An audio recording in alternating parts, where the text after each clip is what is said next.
नमस्कार. आजच्या व्हिडिओमध्ये मी तुम्हाला आषाढी एकादशीला सोन्यापेक्षाही मौल्यवान कोणत्या वस्तू घरी आणायच्या हे सांगणार आहे. उद्या आहे आषाढी एकादशी. या एकादशीच्या दिवशी जर आपण काही उपाय केले आणि काही सेवा केल्या तर त्या खूप म्हणजे खूप प्रभावी ठरतात. तर उद्या आपल्याला भगवान विष्णूंना म्हणजेच पांडुरंगाला प्रिय असणाऱ्या काही वस्तू घरी आणायच्या आहे, की ज्यामुळे आपल्यावरती भगवान विष्णूंची कृपा ही सदैव राहील.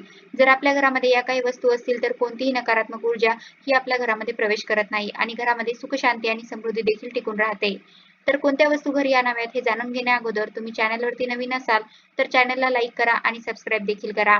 कमेंटमध्ये श्री स्वामी समर्थ किंवा ओम नमो भगवते वासुदेवाय नमः लिहायला विसरू नका. आता पहिली गोष्ट म्हणजे तुम्ही अगदी या वस्तू आज घरी आणल्या तरी पण चालेल किंवा तुम्हाला आज जर शक्य नसेल तर उद्या एकादशीच्या दिवशी देखील तुम्ही या वस्तू घरी आणू शकता. अगदी घरातल्या कोणत्याही व्यक्तीने या वस्तू घरी आणल्या तरी पण चालेल. आता आपल्याला सोने चांदी घ्यायचं नाही, पण भगवान विष्णूंना प्रिय असणाऱ्या काही वस्तू घ्यायच्या आहे. तुम्ही त्या सहजपणे घेऊ शकतात. पण त्या वस्तू आपल्या घरामध्ये असणे देखील तितकेच महत्त्वाचे आहे. यामुळे आपल्याला भगवान विष्णूंचा आशीर्वाद हा मिळत असतो. तर पहिली वस्तू आहे ती म्हणजे हरिपाठाचे पुस्तक. आता हरिपाठाचं पुस्तक काही घरांमध्ये असेल तर त्यांनी कोणत्या वस्तू आणाव्यात ते देखील मी तुम्हाला सांगणार आहे. आता हे हरिपाठाचं पुस्तक तुम्हाला कुठेही पूजेचं साहित्य जिथे मिळतं तिथे मिळून जाईल. हे जर आपल्या घरामध्ये असेल तर आपण याचे वाचन करत असतो. एखादी वस्तू जर आपण घरामध्ये आणली तर तिचा वापर आपण करतोच. तशाच प्रकारे जर आपण हरिपाठाचं पुस्तक जर आपल्या घरी आणलं तर आपण देखील नियमित त्याचे वाचन करू. जेव्हा पण एकादशी तिथी असेल तेव्हा आपण हरिपाठाचे वाचन हे करायचेच आहे. तसेच जर तुमच्या मुलांना जर याची आवड लागली तर ते रोज संध्याकाळी हरिपाठ हे म्हणू शकतात. आता हे पुस्तक घरी आणल्यानंतर प्रथम आपण देवापुढे ठेवायचं आहे. त्याची पूजा करायची आहे.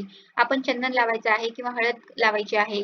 धूप-दीप दाखवायचा आहे आणि त्यानंतर हे पुस्तक तुम्ही वाचण्यासाठी घ्यायचं आहे. त्यामुळे आपल्या घरावरती सदैव पांडुरंगाची कृपा राहील. त्यानंतर दुसरी वस्तू आहे ती म्हणजे बुक्का. आता बुक्का काळा देखील असतो आणि पांढरा देखील असतो. आपण जेव्हा पांडुरंगाची पूजा करत असतो तेव्हा पांडुरंगाला तुळशीपत्र आणि बुक्का हा अर्पण करत असतो. तर हा बुक्का देखील तुम्ही या दिवशी खरेदी करू शकता. त्यानंतर तिसरी वस्तू आहे ती म्हणजे गुलाल. अबीर गुलाल उधळीत रंगनाथा, घरी नाचे माझा सखा पांडुरंग. आता या वाक्यामध्येच गुलालाचे महत्त्व दडलेले आहे. पांडुरंगाला देखील गुलाल अत्यंत प्रिय आहे. त्यामुळे आपण या दिवशी गुलाल देखील खरेदी करू शकता. भगवान विष्णूंना तसेच पांडुरंगाला ज्या काही वस्तू प्रिय आहे त्या वस्तू आपण घरी आणायच्या आहे.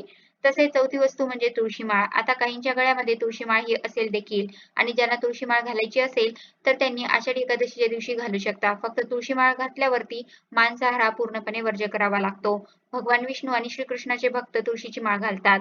मान्यता आहे की ही माळ परिधान केल्याने तुमचे मन शांत आणि आत्मा देखील शुद्ध होतो. तसेच रोगांपासून मुक्तता देखील मिळते. शास्त्राव्यतिरिक्त ज्योतिषातही तुळशीला खूप महत्त्व मानले जाते.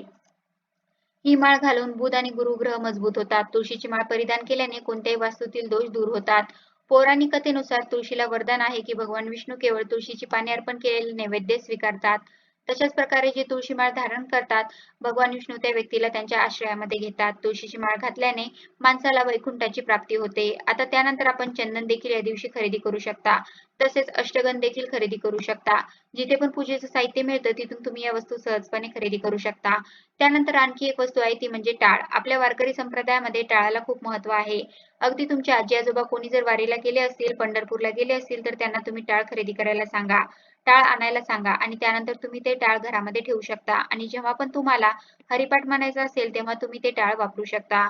आता आपण या दिवशी बाळकृष्णासाठी किंवा भगवान विष्णूसाठी पिवळी वस्त्रे देखील खरेदी करू शकता.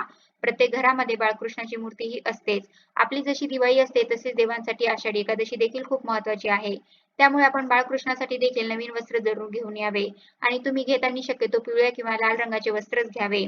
तसेच या दिवशी आपण पूजा आणि सेवा करत असतो तेव्हा देखील आपण पिवळ्या किंवा लाल रंगाचे वस्त्र परिधान करायचे आहे. हे भगवान विष्णूंना अत्यंत प्रिय आहे. तसेच तुमच्या घरामध्ये जर विठ्ठल रुक्मिणीची मूर्ती नसेल किंवा बाळकृष्णाची मूर्ती नसेल तर ती मूर्ती देखील तुम्ही आषाढी एकादशीच्या दिवशी घरी आणू शकता.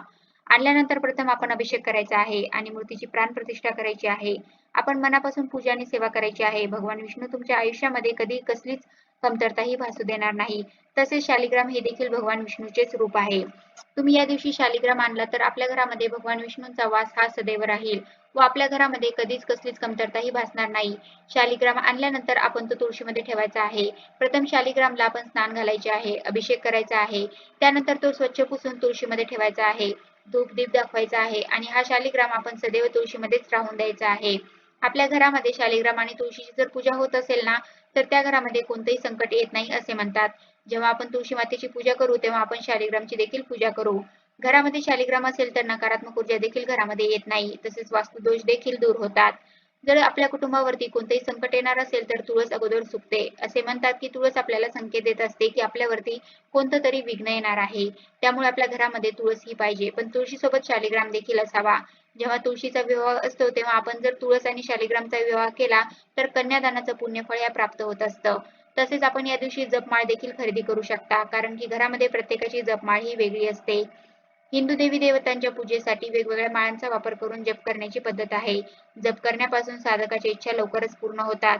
ज्याप्रमाणे गणपतीच्या पूजेसाठी हस्तिदंत, लाल चंदन आणि किंवा रुद्राक्षाच्या माळेचा उपयोग करून जप करण्याची परंपरा आहे, त्याचप्रमाणे भगवान शिवशंकर त्यांच्यासाठी ही रुद्राक्ष माळेचा वापर केला जातो. त्याचप्रमाणे देवी लक्ष्मीचा आशीर्वाद प्राप्त करण्यासाठी कमलगट्टेचा जप करण्याचा, तसेच लाल चंदनाच्या हाराने देवी दुर्गा, माता लक्ष्मी इत्यादींचा विशेष आशीर्वाद मिळवण्याची परंपरा आहे. दुसरीकडे भगवान श्रीराम, भगवान श्रीकृष्ण आणि भगवान विष्णू यांच्यासाठी पांढरा चंदन किंवा तुळशीच्या माळेने जप केला जातो. आपण जर या जप माळेने जप केला तर आपली इच्छित मनोकामना लवकरच पूर्ण होते असे म्हणतात.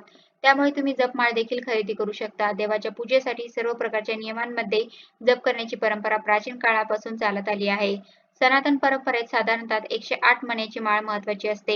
हिंदू धर्मात 108 ही एक चांगली संख्या मानली जाते. वेगवेगळ्या प्रकारची झाडे आणि रत्ने जोडलेली माळ विशिष्ट ग्रह आणि देवतांशी संबंधित असते. त्यानंतर आता आपण शेवटची वस्तू घरी आणू शकतो ती म्हणजे मातीची चूल. आता मातीची चूल आपण सिटीमध्ये असलो तर वापरत नाही, पण जेव्हा पण आपण पूजा करत असतो तेव्हा मातीची चूल ही पूजेमध्ये ठेवावी असे म्हणतात. अगदी तुम्ही किचनमध्ये देखील ही ठेवू शकता.